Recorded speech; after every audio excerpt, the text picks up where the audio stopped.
আমার জন্য দোয়া করবেন, আল্লাহ যেন আমাকে দেখে রাখেন। সবার উপরে মানুষ সত্য, তার উপরে কেউ নাই। মুসলমান হয়েছিল।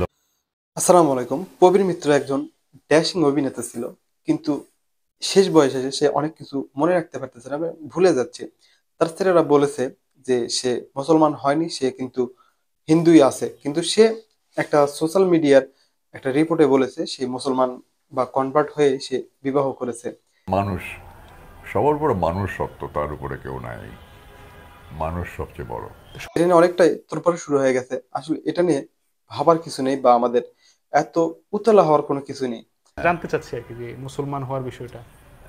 আমি তো কনভার্ট হয়েই ওর ওর মাকে বিয়ে করেছিলাম। তো তখন প্রয়োজন ছিল যে ওকে বিয়ে করা, কাজেই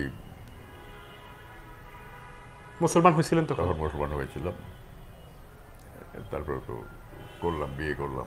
সে যদি মুসলমান হয় তাহলেও কিন্তু মুসলমানদের খুব বড় উপকার হবে, তাও না? বা সে যদি হিন্দুই থাকে তাহলেও কিন্তু মুসলমানের কোনো ক্ষতি হবে না। সহশিল্পীরা তো খুব ভালো আছে, ওরা আমার জন্য দোয়া করে, আমিও ওদের জন্য দোয়া করি। আর যারা দর্শক আছেন, যারা আমার শুভাকাঙ্ক্ষী আছেন, তাদের প্রতি আমার অনুরোধ যে তারা যেন আমার জন্য দোয়া করেন, আমি যেন তাড়াতাড়ি সেরে উঠে আবার তাদের সঙ্গে কাজ শুরু করতে পারি।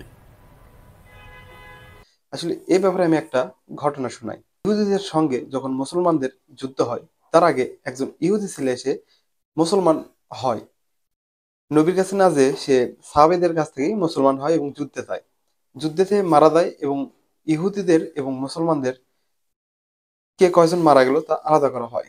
যখন মৃত্যুর লাশগুলোকে নিয়ে আসা হয়, নবী বলে তখন এই ইহুদির লাশ কেন আমাদের মুসলমানদের মধ্যে? তখন সাহাবীরা বলে যে সে যুদ্ধে যাওয়ার আগেই মুসলমান হয়ে যুদ্ধে গেছে এবং শহীদ হয়ে গেছে। নবী তখন বলে যে এ কিন্তু খুব অল্প সময় মুসলমানের জন্য কাজ করলো এবং সে কিন্তু জান্নাত লাভ করলো। মানে খুবই অল্প সময়, মানে মৃত্যুর আগে মুসলমান হলো এবং সে মৃত্যুবরণ করলো মুসলিম হয়ে, সে কিন্তু জান্নাত পেয়ে গেল। তা প্রবীর মিত্র যদি সারা জীবনেও মুসলমান হয়নি, যদি শেষ বয়সে এসে মুসলমান হয়, তাহলে কিন্তু সে নিজের ভাগ্যটাই পরিবর্তন করে ফেললো। মানে পরের জীবনে নিজের ভাগ্যটা পরিবর্তন করে ফেললো। আর যদি মুসলমান না হয়, তাহলে কিন্তু মুসলমানের কোনো ক্ষতি নেই, সে কিন্তু তার নিজের ভাগ্যের উপরই নির্ভরশীল হয়ে থাকলো। যদি মুসলমান হয় তাহলে মুসলমানদের যে পরকাল এবং বেহেশত, জান্নাত, এই হিসেবে সে জান্নাত পেয়ে গেল। আর যদি মুসলমান না হয় তাহলে কিন্তু সে মুসলমানদের হিসেবে সে জাহান্নামী হয়ে গেল।